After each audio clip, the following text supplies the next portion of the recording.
প্রায় ১০ মাস বন্ধ থাকার পর সীমিত পরিসরে বাংলাদেশিদের জন্য ভিজিট ভিসা কার্যক্রম পুনরায় চালু করেছে সংযুক্ত আরব আমিরাত।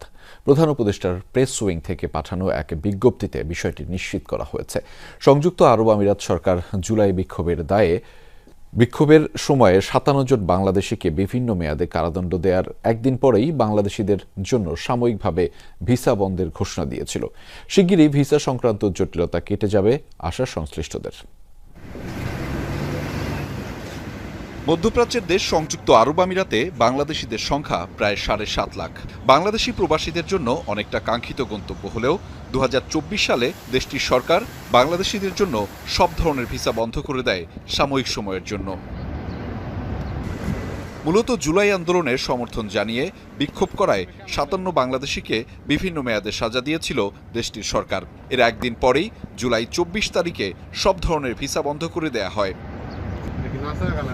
শুধু বাংলাদেশ নয়, একই সময়ে ভিসা বন্ধ রাখা হয় পাকিস্তান, নেপাল, ভারতের জন্যও। তবে ১০ মাস পর ভিজিট ভিসার মাধ্যমে কার্যক্রম পুনরায় চালু করেছে সংযুক্ত আরব আমিরাত। রবিবার ঢাকায় প্রধান উপদেষ্টার বিশেষ দূত লুৎফে সিদ্দিকীর কার্যালয়ে সাক্ষাৎ করেন বাংলাদেশে নিযুক্ত ইউএই রাষ্ট্রদূত আব্দুল্লাহ আলী আল হুমুদি।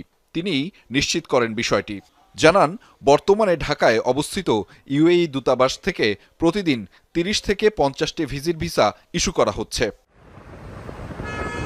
এছাড়াও ব্যবসায়ী প্রতিনিধিদের জন্য একসাথে বহু ভিসা ইস্যুর প্রক্রিয়া দ্রুততর করা হয়েছে, যা ব্যক্তি পর্যায়ের যোগাযোগ এবং বাণিজ্য সম্পর্ককে আরও গতিশীল করছে।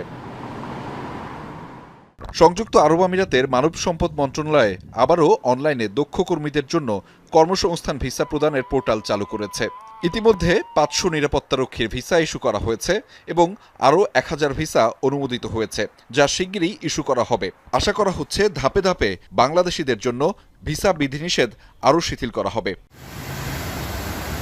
চলতি মাসেই একটি উচ্চ পর্যায়ের ইউএই মন্ত্রিসভা প্রতিনিধি দল বাংলাদেশ সফরে আসবে, যার মাধ্যমে দ্বিপাক্ষিক সহযোগিতা আরও এগিয়ে যাবে। আহমেদ রেজা, যমুনা নিউজ, ঢাকা।